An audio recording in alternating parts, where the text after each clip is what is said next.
आप सभी को मेरा सुप्रभात। मेरा नाम अर्चना खरे है। मैं आपकी हिंदी शिक्षिका हूँ। आज मैं आपको आपकी पाठ्य पुस्तक रिमझिम का पाठ 8 वे दिन भी क्या दिन थे उसके बारे में बताएंगे। तो देखिए, इसमें एक कुम्मी नाम की लड़की रहती है जो डायरी हमेशा डायरियों को लिखा करती थी।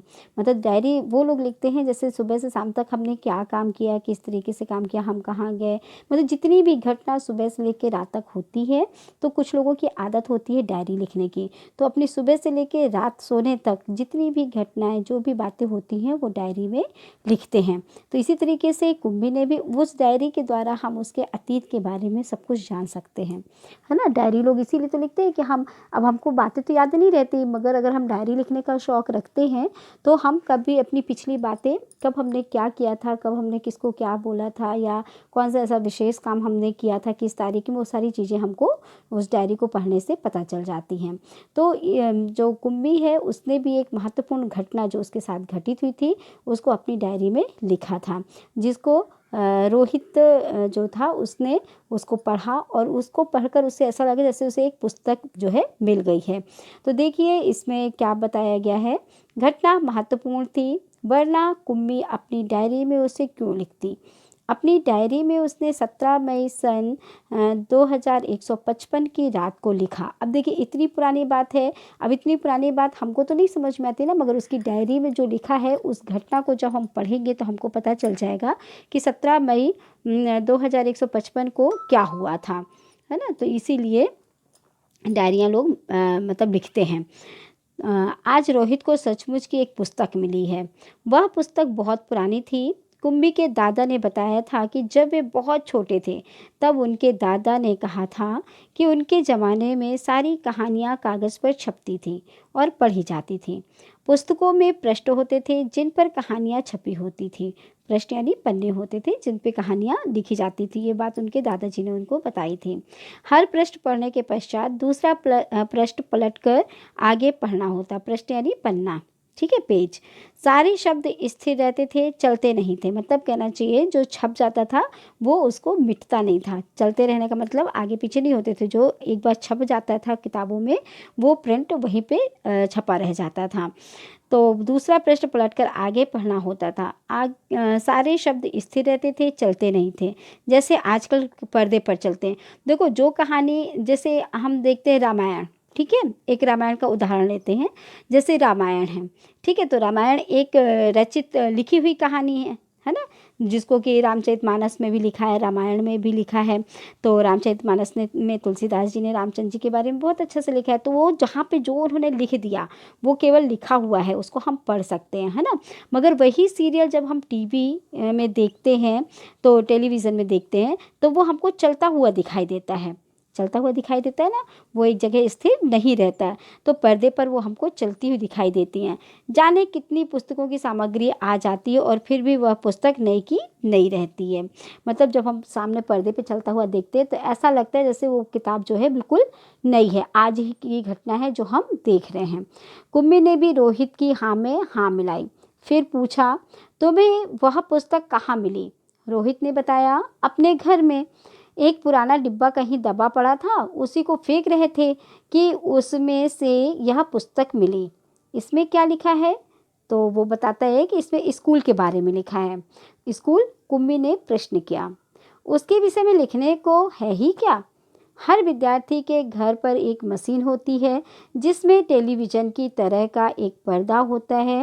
रोज़ नियमित रूप से उसके सामने बैठकर हम वह सब याद करना होता है जो वह मशीन हमें बताती है, ठीक है। जैसे पढ़ाई के लिए प्रोजेक्टर चलते हैं ना, तो प्रोजेक्टर में हम सामने देखते भी जाते हैं और हम उसको याद भी करते जाते हैं। जो मशीन हमको बताती है हम देखते हैं और उसको याद भी करते जाते हैं। सारा गृह कार्य करके दूसरे दिन उसी मशीन में डाल देना होता है। हमारी गलतियाँ बताकर फिर वह हमें समझाती है। एक विषय पूरा होने पर वही मशीन हमारी परीक्षा लेकर हमें आगे पढ़ाना आरंभ कर देती है। कहते कहते कुम्भी थक गई थी। अंत में बोली, कितना उबाऊ होता है यह सारा स्कूल का काम।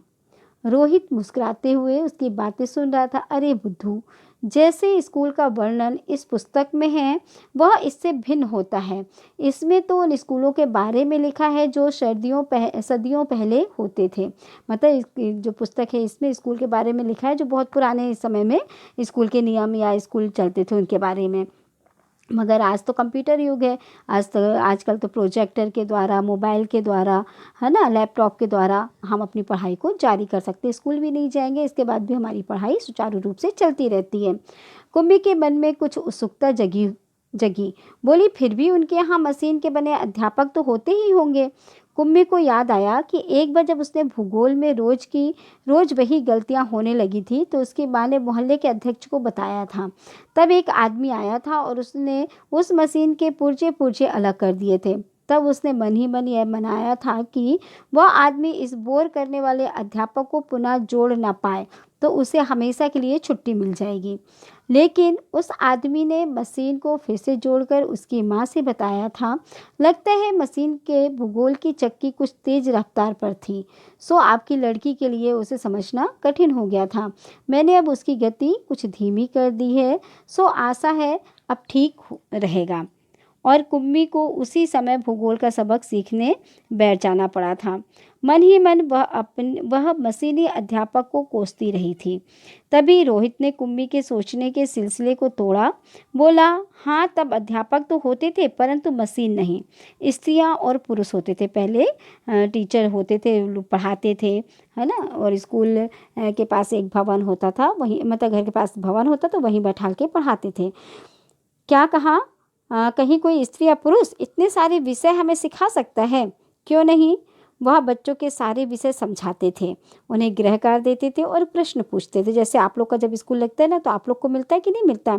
आप लोग को भी सभी विषय पीरियड के हिसाब से पढ़ाए जाते हैं। सभी शिक्षक होते हैं, सभी शिक्षक उन विषयों को पढ़ाते हैं और गृह कार्य देते हैं। और गृह कार्य के बाद आपसे रिवीजन भी होता है ना, आपसे प्रश्न पूछे जाते हैं। अध्यापक बच्चों के घर नहीं जाते थे, बल्कि बच्चे एक विशेष भवन में जाते थे जिसे हम स्कूल कहते हैं। ठीक है, तो अध्यापक बच्चों के घर घर जाके पढ़ाई नहीं करवाता था। बच्चों को उस एक भवन में, उस स्कूल में आना पड़ता था सभी विषय को पढ़ने के लिए। और टीचर भी सभी विषय अपने अच्छे से पढ़ाते थे, उन बच्चों को गृह कार्य देते थे और जब बच्चे आते थे स्कूल तो उनसे पुनः प्रश्नों के उत्तर पूछे जाते थे। कुम्मी का अगला प्रश्न था, तो क्या सब बच्चे एक समय में एक जैसी ही चीज़ें सीखते थे?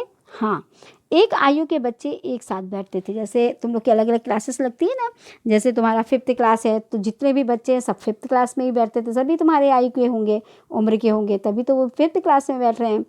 लेकिन माँ कहती है कि मशीनी अध्यापक हर बच्चे की समझ के अनुसार पढ़ाता है। फिर पुराने ज़माने में ये कैसे संभव होता था? तब वे लोग इस प्रकार नहीं करते थे। रहने दो, तुम्हारी इच्छा नहीं है तो मैं वह पुस्तक तुम्हें नहीं दूंगा।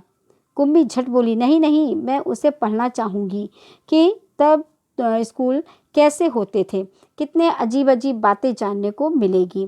तो कुम्मी रोहित बोलता है तुम्हारी इच्छा नहीं है पढ़ने की पुस्तक तो हम तुमको ये पुस्तक नहीं देंगे। मगर कुम्मी को ये जानने की इच्छा थी कि स्कूल में कैसे अजीब अजीब लोग होंगे, कैसे अजीब अजीब बातें होती होंगी, तो उसको ये जानने की उत्सुकता थी, इसलिए उसने वो पुस्तक ली।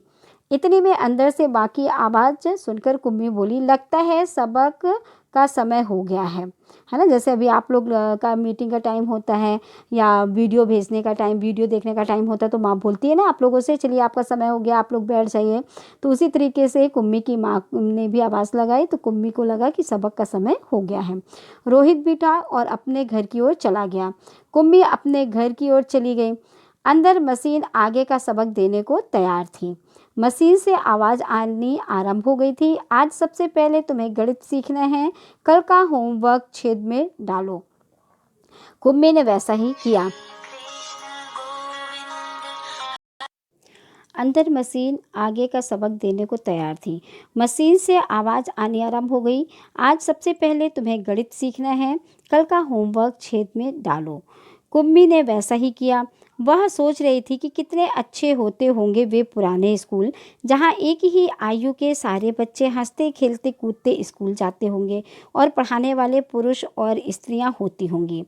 इतने में मशीन से स्वर आना आरंभ हो गया था और पर्दे पर चलते हुए अक्षर एवं अंक आने शुरू हो गए थे। और कुंभी सोच रही थी कि तब स्कूल जाने में कितना आनंद आता होगा, कितने खुश रहते होंगे सारे बच्चे, है ना। तो आजकल तो कंप्यूटर युग है, लोग लैपटॉप से पढ़ाई करते हैं, मोबाइल से पढ़ाई करते हैं, कोई शिक्षक सामने नहीं होते, मगर सारी चीज़ों की जानकारी उनको उसमें मिलती रहती है। हर विषय उनको उसमें सामने आने लगते हैं और आवाज़ें सुनाई देने लगती हैं, अक्षर दिखाई देने लगते हैं, मगर कोई टीचर सामने नहीं होता। तो जो पहले के समय में स्कूल जाते थे बच्चे, तो उनको शिक्षक होते थे वो अपने सभी विषयों की जानकारी देते थे, उनको होमवर्क देते थे, उनको प्रश्नों के उत्तर पूछते थे।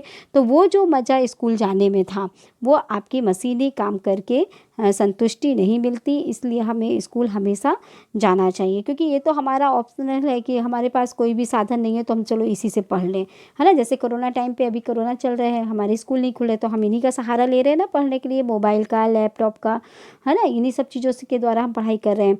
मगर अगर स्कूल खुलेंगे तो आपको स्कूल आना है, और स्कूल में जो पढ़ाई अच्छे से होती है वो आपकी मशीनी तकनीकी से नहीं हो सकती है ना। तो आप लोग को भी इसी तरीके से होमवर्क वगैरह मिलता है ना, आपसे होमवर्क मिलता है, आपसे प्रश्नों के उत्तर पूछे जाते हैं, किया जाता है ना ये सारी चीज़ें। तो वही बोल रही है कुम्मी कि वो दिन पहले के कितने अच्छे थे, है ना। वो दिन भी क्या दिन थे, मतलब वो दिन कितने अच्छे थे जब लोग बस्ता लेकर स्कूल जाते थे। मगर आज तो ऐसा कुछ भी नहीं हो रहा है, आज तो सब मोबाइल में बिजी हैं, है ना, मोबाइल में, लैपटॉप में। इसलिए वो कह रही है कि वे दिन क्या दिन थे। समझ में आ गया आपको? तो आप इस पाठ को बहुत अच्छे से पढ़कर समझिएगा। धन्यवाद।